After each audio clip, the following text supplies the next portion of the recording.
Baru-baru ini viral sebuah video memperlihatkan sebuah mobil yang terperosok ke dalam parit di kawasan Pekanbaru.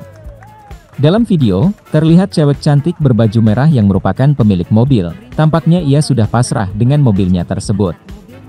Hingga akhirnya, datang sejumlah anggota BRIMOB untuk membantu mengeluarkan mobil tersebut.